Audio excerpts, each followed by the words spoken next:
નમસ્કાર વિદ્યાર્થી મિત્રો, હું ભાવેશ વોરા આજના વિડિયો લેક્ચરમાં આપ સૌનું હાર્દિક સ્વાગત કરું છું. આપણે ધોરણ 12 ચેપ્ટર નંબર 7 પ્રત્યાવર્તી પ્રવાહ એટલે કે ઓલ્ટરનેટિંગ કરંટમાં આગળના વિડિયો લેક્ચરની અંદર અથવા તો ગયા વિડિયોની અંદર આપણે અવરોધકને લાગુ પાડેલ એસી વોલ્ટેજ ભણી ગયા. બરાબર છે, એની આખી થિયરી ભણી ગયા. બરાબર, અત્યારે આપણે ભણવાનું છે ઇન્ડક્ટરને લાગુ પાડેલ એસી વોલ્ટેજ. બરાબર, એટલે આ થિયરી આખી ઇન્ડક્ટર માટેની છે. બરાબર, તો ચલો હવે એમાં અહીંયા આગળ છે ઇન્ડક્ટરને લાગુ પાડેલ એસી વોલ્ટેજ. તો એમાં આકૃતિમાં દર્શાવ્યા મુજબ ઇન્ડક્ટર L સાથે એસી પ્રાપ્તિ સ્થાન જોડવામાં આવે છે. આકૃતિમાં દર્શાવ્યા અનુસાર ઇન્ડક્ટર L સાથે એસી પ્રાપ્તિ સ્થાન જોડવામાં આવે છે. બરાબર છે. અહીં આગળ આ જે ઇન્ડક્ટર છે, ઇન્ડક્ટર આપણે શુદ્ધ ઇન્ડક્ટર લેવાનું છે. શુદ્ધ ઇન્ડક્ટર એટલે નવડાઈ ધોવડાઈ સાફ કરેલું હોય એવું નહીં. બરાબર, પણ જેનો ઓહમિક અવરોધ શૂન્ય હોય તેવું ઇન્ડક્ટર. બરાબર, જેનો ઓહમિક અવરોધ શૂન્ય હોય તેવું ઇન્ડક્ટર, એને શુદ્ધ ઇન્ડક્ટર કહેવાય. એનું કારણ કે ઇન્ડક્ટર એટલે શું થશે? વાહક તારનું ગૂંચળું. બરાબર, અને દરેક ગૂંચળું હોય એને પોતાનો અવરોધ હશે. બરાબર, એટલે આપણે એની અવરોધવાળી અસર અવગણવાની છે. અવરોધવાળી અસર અવગણીએ એટલે કે આપણે પ્યોર ઇન્ડક્ટરનો અભ્યાસ કરવાનો છે. એટલે અહીં લખવું પડશે જેનો ઓહમિક અવરોધ શૂન્ય હોય તેવું ઇન્ડક્ટર, એટલે કે શુદ્ધ ઇન્ડક્ટર આપણે વાપરવાનું છે. બાકી વ્યવહારમાં જેટલા પણ ઇન્ડક્ટર આપણને મળે છે, દરેક ઇન્ડક્ટરને પોતાનો અવરોધ હશે. દરેક ઇન્ડક્ટરને પોતાનો અવરોધ હશે. આ વસ્તુ યાદ રાખવાની. પણ આપણે અભ્યાસ કરવા માટે, આપણે આ થિયરી ભણવા માટે પ્યોર ઇન્ડક્ટર, શુદ્ધ ઇન્ડક્ટર વાપરવાનું છે. પરિણામે તેનો ઓહમિક અવરોધ આપણે શૂન્ય લેવાનો થશે. બરાબર, એટલે ફરીથી સમજો. આકૃતિમાં દર્શાવ્યા મુજબ ઇન્ડક્ટર L સાથે એસી પ્રાપ્તિ સ્થાન જોડવામાં આવે છે. ઇન્ડક્ટરનો ઓહમિક અવરોધ શૂન્ય છે, એટલે કે આપણે શુદ્ધ ઇન્ડક્ટરનો અભ્યાસ કરવાનો છે. બરાબર, પ્રાપ્તિ સ્થાનનો વોલ્ટેજ, તો આ પ્રાપ્તિ સ્થાનનો વોલ્ટેજ આવશે V = Vm sin omega t. બરાબર, અહીં આગળ sin ઓમેગા t લખેલું છે. sin ના બદલે મેં આગળ તમને કીધું હતું તમે cos પણ વાપરી શકો. એનું કારણ કે sin અને cos બંને આવર્તનીય વિધેય છે. બરાબર, પણ આપણને આ ચોપડીની અંદર આપણને જે વસ્તુઓ આપેલી છે એમાં sin વિધેયની ગણતરી આપી છે.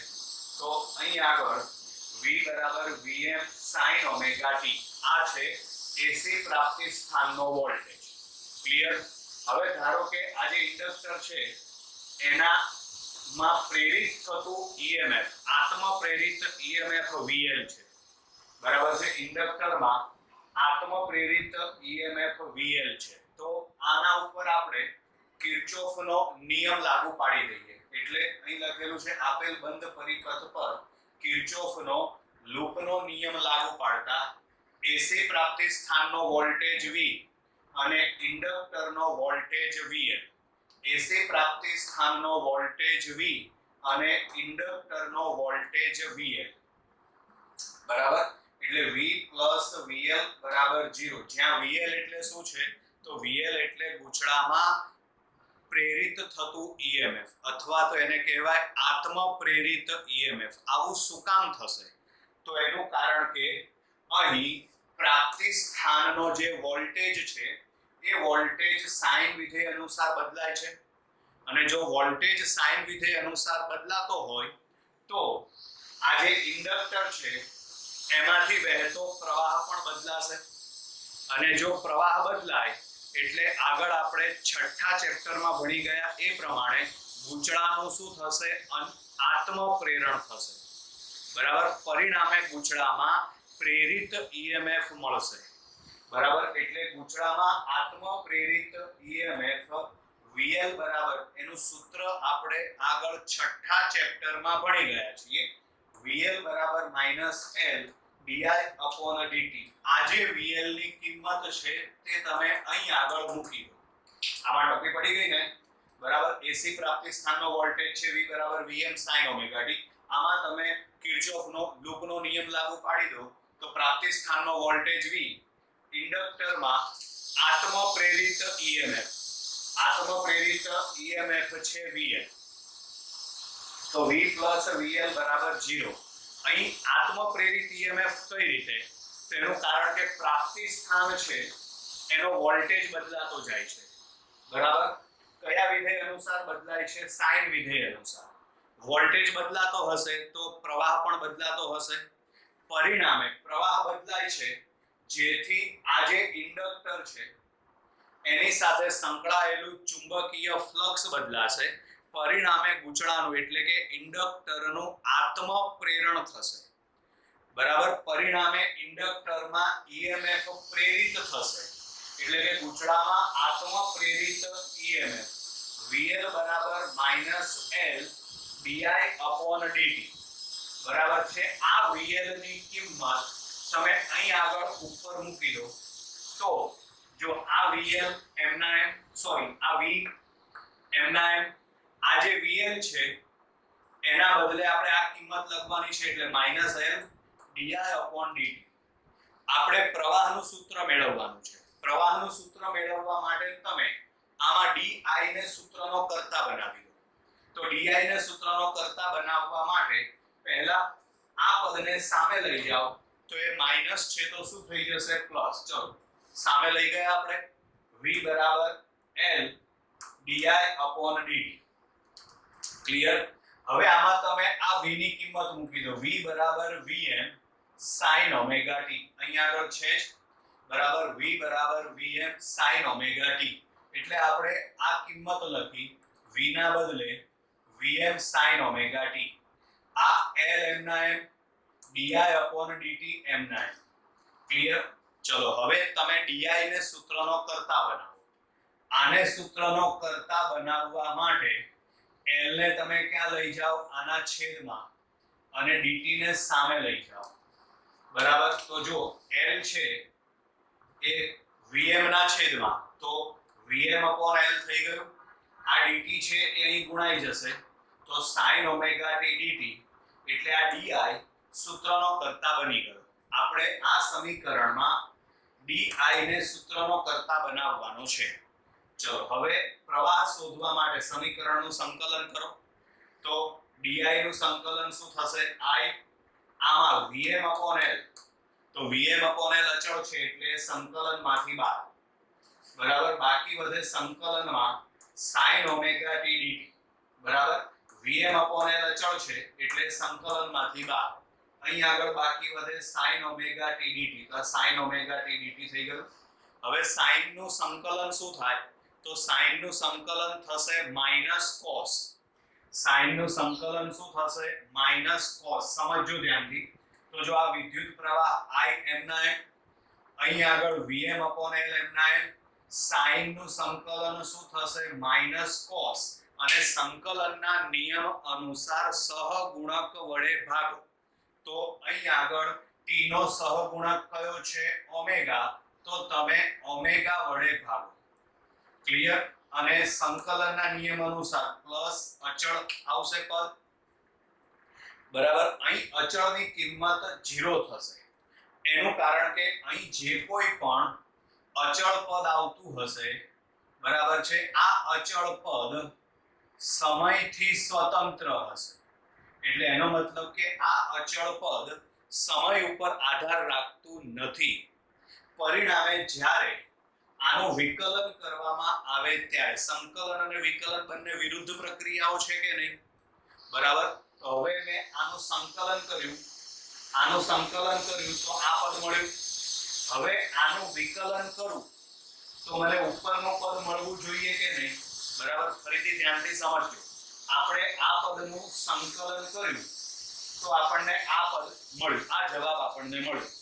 હવે જો આનું આપણે વિકલન કરીએ તો ઉપરનું પદ મને મળવું જોઈએ, બરાબર. એટલે અહીં સમજો આનું વિકલન છે કે નહીં? di upon dt, બરાબર છે. હવે અહીં જે અચળ પદ છે એ સમયથી સ્વતંત્ર છે, બરાબર. અહીં તમે સમયની સાપેક્ષે વિકલન કર્યું છે તો આનો જવાબ શું થઈ જશે? 0. બરાબર છે, તો જ 0 થાય, નહીતર 0 થઈ શકે નહીં.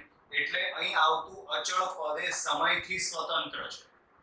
પરંતુ જે વિદ્યુત પ્રવાહ છે ને એ વિદ્યુત પ્રવાહ કોના ઉપર આધાર રાખે છે? સમયનું વિધેય છે. એટલે વિદ્યુત પ્રવાહ એ સમય ઉપર આધાર રાખે છે. આથી વિદ્યુત પ્રવાહના સમીકરણમાં સમયથી સ્વતંત્ર એવું કોઈ પદ અસ્તિત્વ ધરાવી શકે નહીં. વિદ્યુત પ્રવાહના સમીકરણમાં સમયથી સ્વતંત્ર એવું કોઈ પદ આવી શકે નહીં. પરિણામે એટલે કહી શકાય કે અહીં આ અચળ પદ છે ને એ 0 છે. ક્લિયર? બરાબર સમજો. અહીં આવતું અચળ પદ એ સમયથી સ્વતંત્ર છે. એટલે કે અચળ પદ એ સમય ઉપર આધાર રાખશે નહીં. પરિણામે તો જ એનું વિકલન શું થાય? 0 થાય. બરાબર. પરંતુ વિદ્યુત પ્રવાહ ની અંદર સમય t આવે છે. એટલે એનો મતલબ વિદ્યુત પ્રવાહ એ સમયનું વિધેય છે. એટલે એનો મતલબ વિદ્યુત પ્રવાહ શેના ઉપર આધાર રાખે છે? સમય ઉપર આધાર રાખે છે. એટલા માટે વિદ્યુત પ્રવાહના સમીકરણમાં સમયનું વિધેય ન હોય, સમય પર આધાર રાખતું ન હોય એવું એક પણ પદ આવી શકે નહીં. બરાબર. આથી વિદ્યુત પ્રવાહના સમીકરણમાં સમયથી સ્વતંત્ર એવું કોઈ પદ અસ્તિત્વ ધરાવતું નથી. બરાબર. એટલે વિદ્યુત પ્રવાહના સમીકરણમાં આવું કોઈ પદ આવી શકે નહીં. ક્લિયર? એટલે એના બરાબર શું લખવાનું થશે? 0. એટલે અચળ બરાબર 0. ફરીથી સમજો, આ વસ્તુ ધ્યાનથી સમજવાની છે.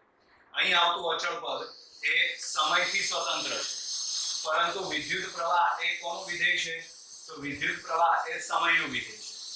આથી પ્રવાહના સમીકરણમાં સમયથી સ્વતંત્ર હોય એવું કોઈ પદ આવી શકે નહીં. એટલે આ પદ આવી શકે નહીં. એટલે કે આ અચળ પદ બરાબર શું થઈ જશે? 0. બરાબર. તો હવે આના બરાબર 0 લખીએ તો આ પદ બાકી વધે. તો માટે i m બરાબર આ માઈનસ છે એને આપણે બહાર લઈ જઈએ, છેદમાં ઓમેગા l થઈ જશે. એટલે vm omega l cos omega t m9. બરાબર. હવે એનું સાદું રૂપ આપવા માટે અહીં આગળ કઈ નિશાની છે? આ માઈનસ. અહીં આગળ છે cos. એનું સાદું રૂપ આપવા માટે મેથેમેટિક્સ પ્રમાણે આપણે વિચારીએ તો i બરાબર vm omega l sin omega t minus pi by 2. બરાબર. આનું સાદું રૂપ આપો એટલે તમને ઉપરનો આ પદ મળી જશે. બરાબર છે. i બરાબર vm omega l sin omega t minus pi by 2. આવું શું કામ કર્યું? તો એનું રીઝન છે કે વોલ્ટેજ છે ને એના સમીકરણમાં સાઇન આવે છે કે નહીં? એટલે પ્રવાહના સમીકરણમાં આપણે સાઇન વિધેય સેટ કરી દીધું. બરાબર. એની આગળ જરૂર પડશે હમણાં. અહીં આગળ સમીકરણમાં vm ઓમેગા l, તો vm ઓમેગા l એના બરાબર શું થશે? im એટલે કે મહત્તમ પ્રવાહ. બરાબર. vm ઓમેગા l એના બરાબર im એટલે થશે મહત્તમ વિદ્યુત પ્રવાહ. આના બરાબર તમે im લખી નાખો તો માટે i બરાબર શું થશે? im sin omega t minus omega l. અહીં આગળ આવતું પદ ઓમેગા l. ઓમેગા l ને કહેવામાં આવે ઇન્ડક્ટિવ રિએક્ટન્સ. ધ્યાન રાખજો, ઇન્ડક્ટિવ રિએક્ટન્સ, જેને xl વડે દર્શાવવામાં આવે. બીજી રીતે કહીએ ને તો આને કહેવાય ઇન્ડક્ટરનો અવરોધ. ઓમેગા l જેનું નામ છે ઇન્ડક્ટરનું ઇન્ડક્ટિવ રિએક્ટન્સ, જેને xl વડે દર્શાવે. એટલે કે xl બરાબર શું થશે? ઓમેગા l, જેનો એકમ કયો આવશે? ઓમ. બીજી રીતે કહીએ તો આને કહેવાય ઇન્ડક્ટરનો અવરોધ. બરાબર. આ પદ ઓમેગા l પદ એ માત્ર એસી પરિપથ માટે જ લાગુ પડે, ડીસી પરિપથ માટે લાગુ ના પડે. બરાબર. ચલો, એટલે અહીં આગળ ફરીથી ઓમેગા l. ઓમેગા l એ શું છે? ઇન્ડક્ટિવ રિએક્ટન્સ, જેને xl વડે દર્શાવાય છે. બરાબર. xl બરાબર ઓમેગા l થશે, જેનો એકમ ઓમ છે. બીજી રીતે કહીએ તો આ થશે ઇન્ડક્ટરનો અવરોધ. જેમ આપણે અવરોધ ભણી ગયા છીએ તેમ આ પદ શું દર્શાવે છે? ઇન્ડક્ટરનો અવરોધ. XL બરાબર omega L inductive reactance. Clear? ચલો હવે અહીં વોલ્ટેજનું સમીકરણ. તો વોલ્ટેજનું સમીકરણ છે V બરાબર Vm sin ઓમેગા t. પ્રવાહનું સમીકરણ છે I બરાબર Im sin omega t minus π/2. બરાબર? હવે અહીં સમજો, આ જે વોલ્ટેજ છે એમાં માત્ર ઓમેગા t આવે છે, પ્રવાહ છે એમાં ઓમેગા t માઈનસ π/2 આવે છે, એટલે કે પ્રવાહના સમીકરણમાં માઈનસ π/2 આવે છે. બરાબર? એટલે બંને વચ્ચે કળા તફાવત કેટલો આવે? π/2. બરાબર? પ્રવાહના સમીકરણમાં માઈનસ π/2 આવે છે. માઈનસ એટલે કળામાં પાછળ. કોણ પાછળ? તો કે પ્રવાહ. કોના કરતા પાછળ? તો કે વોલ્ટેજ કરતા. કેટલો પાછળ? તો કે π/2 પાછળ. બરાબર? એટલે અહીં જો પ્રવાહના સમીકરણમાં વધારાનું પદ કયું આવે છે? માઈનસ π/2. એટલે એનો મતલબ એમ થાય કે પ્રવાહ એ વોલ્ટેજ કરતા કળામાં π/2 જેટલો પાછળ છે. જો પ્લસ આવે ને તો આગળ અને માઈનસ આવે તો પાછળ. બરાબર? એટલે અહીં આગળ વોલ્ટેજનું સમીકરણ V બરાબર Vm sin ઓમેગા t, પ્રવાહનું સમીકરણ છે I બરાબર Im sin omega t minus π/2. અહીં ઓમેગા t છે, આમાં ઓમેગા t માઈનસ π/2 છે. માઈનસ એટલે એનો મતલબ કળામાં પાછળ. કેટલો પાછળ છે? તો કે π/2 જેટલો પાછળ છે. કોણ પાછળ? તો કે પ્રવાહ. એટલે લખવાનું થાય આમ પ્રવાહ એ વોલ્ટેજ કરતા કળામાં π/2 જેટલો પાછળ છે. પ્રવાહ એ વોલ્ટેજ કરતા કળામાં π/2 જેટલો પાછળ છે. ક્લિયર? ચલો એટલે આ યાદ રાખવાનું. આના ઉપરથી MCQ માટે આપણે ગણતરી કરી શકીશું. આ વસ્તુ MCQ માં ઘણી બધી વખત આ પૂછાતું હોય છે. બરાબર? માત્ર ઇન્ડક્ટર ધરાવતો પરિપથ માં પ્રવાહ આગળ પાછળ, બરાબર છે, કેટલો આગળ કેટલો પાછળ, એવું તમને પરીક્ષામાં MCQ માં પૂછી શકાય છે. હવે આપણે એનો ફેઝર ડાયાગ્રામ દોરીએ. ફેઝર ડાયાગ્રામ વિશેની માહિતી મેં ગયા લેક્ચરમાં તમને આપી હતી. ફેઝર એટલે શું થશે?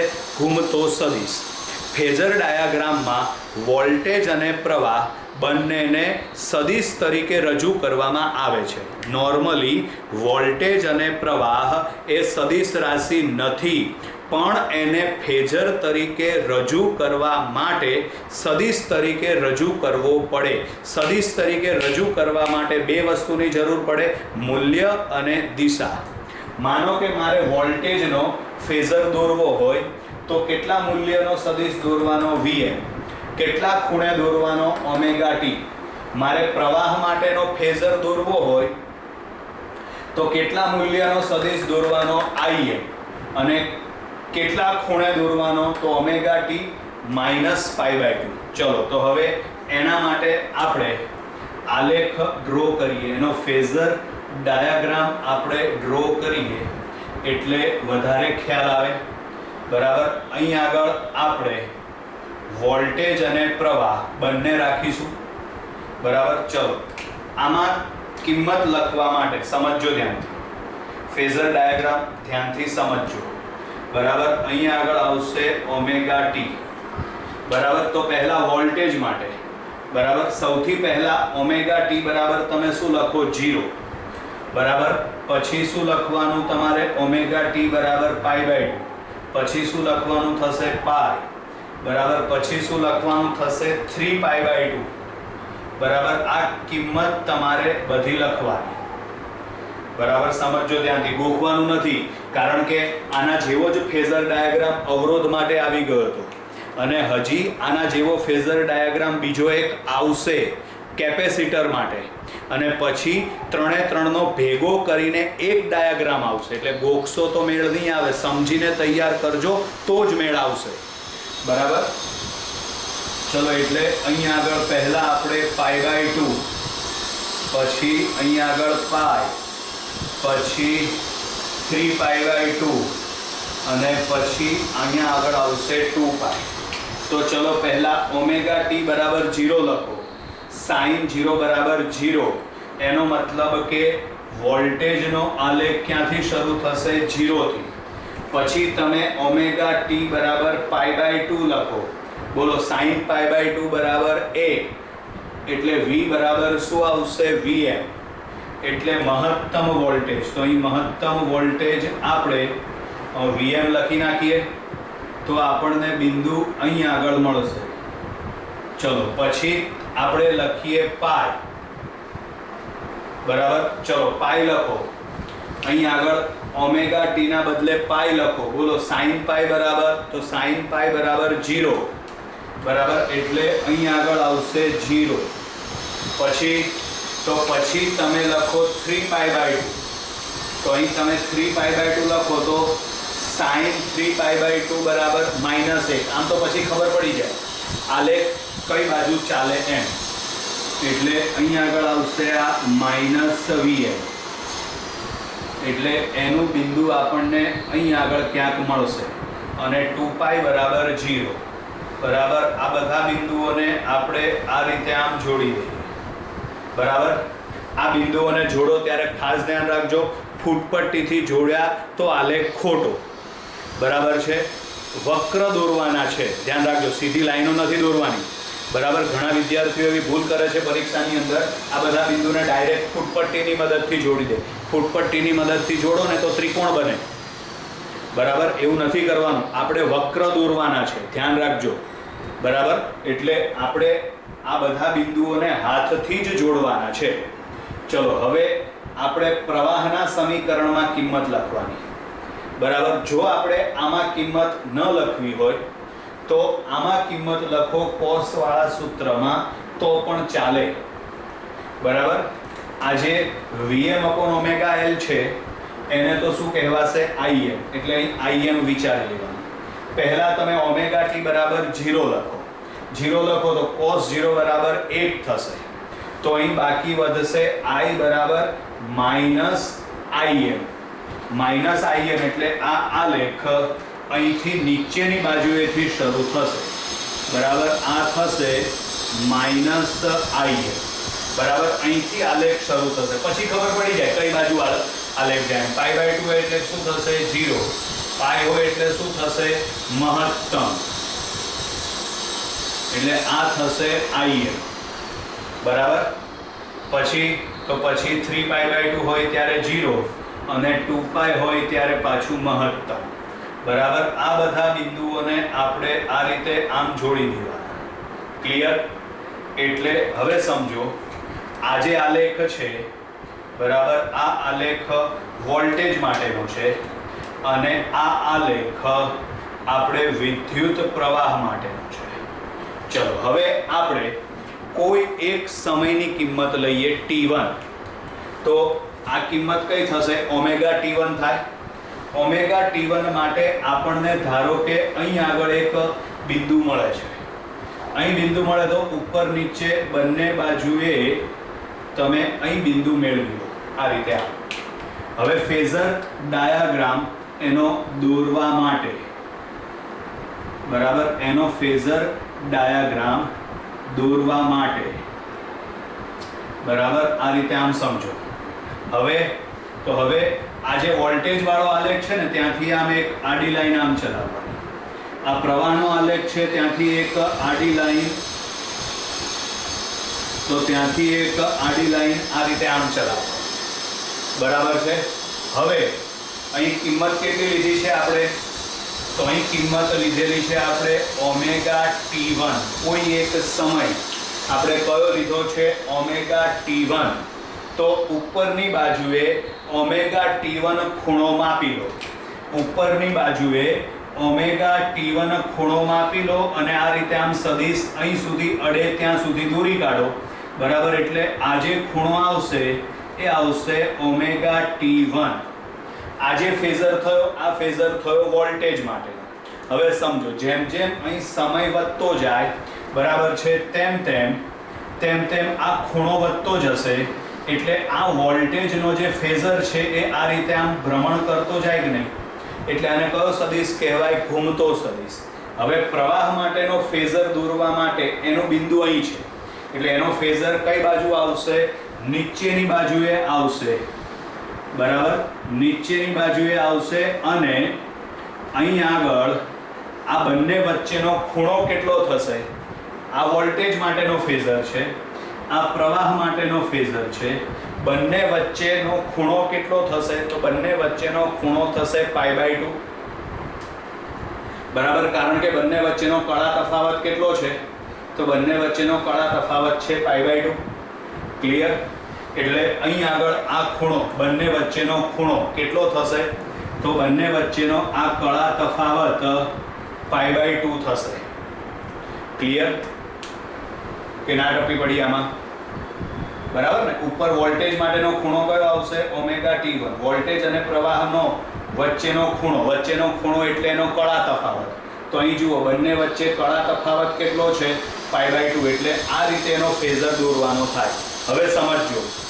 હવે સમજજો, વોલ્ટેજ માટેનો ફેઝર આ રીતે આમ છે, બરાબર. વોલ્ટેજ માટેનો ફેઝર આ રીતે આમ છે અને પ્રવાહ માટેનો ફેઝર આ રીતે આમ નીચેની બાજુએ છે. આવું છે. જેમ જેમ સમય પસાર થતો જાય ને, બરાબર છે, તેમ તેમ આ ખૂણાઓ વધતા જાય ને, એટલે એની કિંમત આ રીતે આમ બદલાતી જાય. પણ બંને વચ્ચેનો જે કળા તફાવત હોય, એટલે કે બંને વચ્ચેનો જે ખૂણો હોય, એ તો એનો એ જ જળવાય રહે. બંને વચ્ચેનો કળા તફાવત તો π/2 જ જળવાય રહે. આ રીતે આમ બંને ભ્રમણ કરે. જેમ જેમ સમય વધતો જાય તેમ તેમ ખૂણાઓ વધતા જાય. બંનેના ખૂણા વધે, બરાબર છે. પરિણામે બંને વચ્ચેનો ખૂણો π/2. એમાં કોઈ ફેરફાર થશે નહીં. બંને વચ્ચેનો કળા તફાવત π/2, એમાં કોઈ ફેરફાર થશે નહીં. આ વસ્તુ ધ્યાન રાખવાની આપણે, બરાબર છે. ચલો, એટલે આ એનો ફેઝર ડાયાગ્રામ આપણે દોરી દીધો. હવે ઇન્ડક્ટરમાં આપણે પાવરનું સૂત્ર મેળવીએ. તો એમાં ઇન્ડક્ટરમાં મળતો તત્કાલીન પાવરનું સૂત્ર કયું છે? P = VI. તેમાં V નું સૂત્ર Vm sin ωt, I નું સૂત્ર Im sin ωt - π/2, બરાબર છે. આ બંને કિંમત અહીં લખી નાખો. એટલે વોલ્ટેજના બદલે જુઓ અહીં આગળ આ Vm sin ωt અને પ્રવાહ I ના બદલે Im sin ωt - π/2 થઈ જશે. ચલો, હવે આમાં Vm Im sin ωt, આ ત્રણ પદ એમના એમ. Vm Im sin ωt, આનું તમે સાદું રૂપ આપો. આગળ આપેલું જ છે. આના બરાબર શું થશે? -cos ωt. ઊંધું લખ્યું હતું ને આપણે આગળ અહીં સમીકરણમાં, બરાબર. અહીં cos ωt હતું, -cos ωt હતું, તો એના બદલે શું લખ્યું હતું? sin ωt - π/2. હવે ઊંધું છે, બરાબર. એટલે અહીં આગળ sin ωt - π/2 છે આ પદ, એના બરાબર શું લખવાનું આપણે? -cos ωt. બરાબર. ફરીથી સમજો, આ ત્રણે ત્રણ પદ તો એમના એમ જ છે. Vm Im sin ωt, ત્રણે ત્રણ પદ એમના એમ જ છે. આ પદ છે એના બરાબર આપણે શું લખવાનું છે? -cos ωt. હવે અહીં સાદું રૂપ આપવા માટે તમે આ સમીકરણમાં 2 વડે ગુણો અને 2 વડે ભાગો. સમીકરણમાં આ જે સમીકરણ છે ઉપરનું, એમાં તમે 2 વડે ગુણો અને 2 વડે ભાગો. પરિણામે આ થઈ જશે હવે નિત્ય સમ 2 sin ωt cos ωt, બરાબર. એટલે આ નિત્ય સમ થઈ જશે sin 2 ωt. આવું નિત્ય સમ આવે છે 2 sin θ cos θ. તો આના બરાબર શું લખાય? sin 2 θ. તો એવી રીતે અહીંયા આગળ છે 2 sin ωt cos ωt, તો એના બરાબર શું લખાશે? sin 2 ωt, બરાબર છે. આ આપણને મળ્યો એનો તત્કાલીન પાવર, બરાબર. આપણે એક આવર્તકાળ પર સરેરાશ પાવર મેળવી લઈએ. એક આવર્તકાળ પર સરેરાશ પાવર આપણે મેળવી લઈએ. તો એ સરેરાશ પાવર મેળવવા માટે P બાર એટલે સરેરાશ થઈ ગયો, બરાબર, -Vm/Im/2 આ પદ એમના એમ. આ પદનું આપણે સરેરાશ લઈએ. બરાબર. હંમેશા ધ્યાન રાખવાનું, સાઇન વિધેય હોય કે કોસ વિધેય હોય, એનું એક આવર્તકાળ પર એટલે કે એક ચક્ર પર સરેરાશ મૂલ્ય કેટલું આવે? 0. આ વસ્તુ યાદ રાખવાની, કારણ કે આ ચેપ્ટરમાં બહુ બધી વખત ઉપયોગમાં આવશે. શું કામ આવું થાય? તો એનું કારણ કે અહીં સાઇન વિધેય હોય એનો જો આલેખ આપણે દોરીએ તો અડધી કિંમત પ્લસ મળે, અડધી માઇનસ મળે. સમજવા માટે આ વોલ્ટેજનો આલેખ છે જ, અડધી કિંમત પ્લસ છે, અડધી માઇનસ છે. સરેરાશ લેવા માટે બધી કિંમતનો સરવાળો કરવો પડે. સરવાળો કરો તો જવાબ 0 થઈ જાય. એટલે યાદ રાખવાનું, સાઇન હોય કે કોસ હોય એનું એક આવર્તકાળ પર સરેરાશ મૂલ્ય કેટલું થાય? 0. એક ચક્ર પર સરેરાશ મૂલ્ય કેટલું થાય? 0. સ્ક્વેર હોય, સાઇન સ્ક્વેર, કોસ સ્ક્વેર, તો એનું એક આવર્તકાળ પરનું સરેરાશ થશે 1/2. આ યાદ રાખવાનું. બરાબર છે. સાઇન હોય કે કોસ હોય, સાઇન કે કોસ, એનું એક આવર્તકાળ પર સરેરાશ મૂલ્ય 0. એક ચક્ર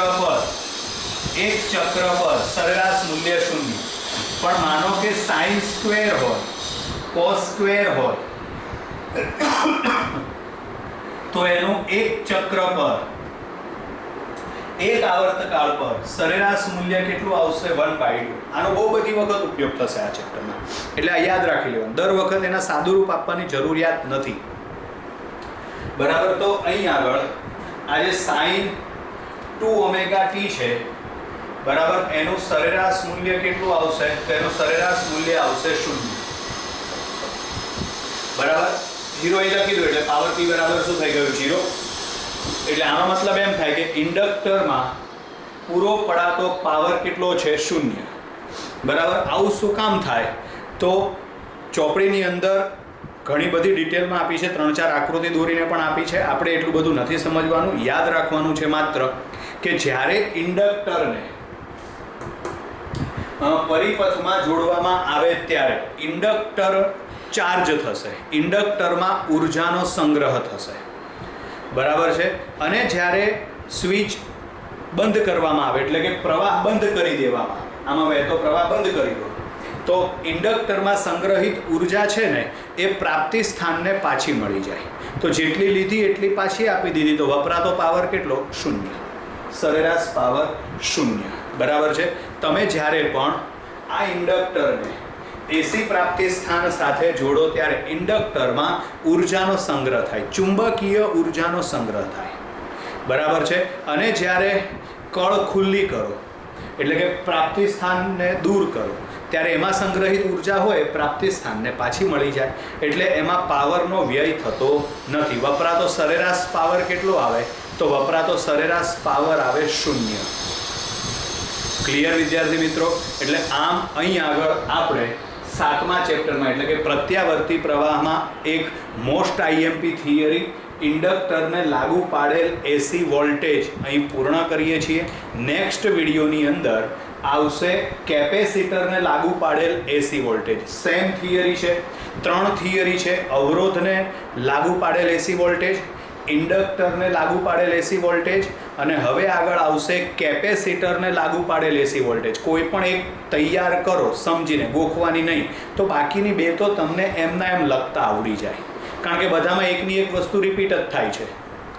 બરાબર છે. એટલે તમે એક થિયરી, કોઈ પણ એક થિયરી વ્યવસ્થિત તૈયાર કરશો તો બાકીની 2 થિયરી તમને આપોઆપ આવડશે. એટલે ઓફર ચાલે છે.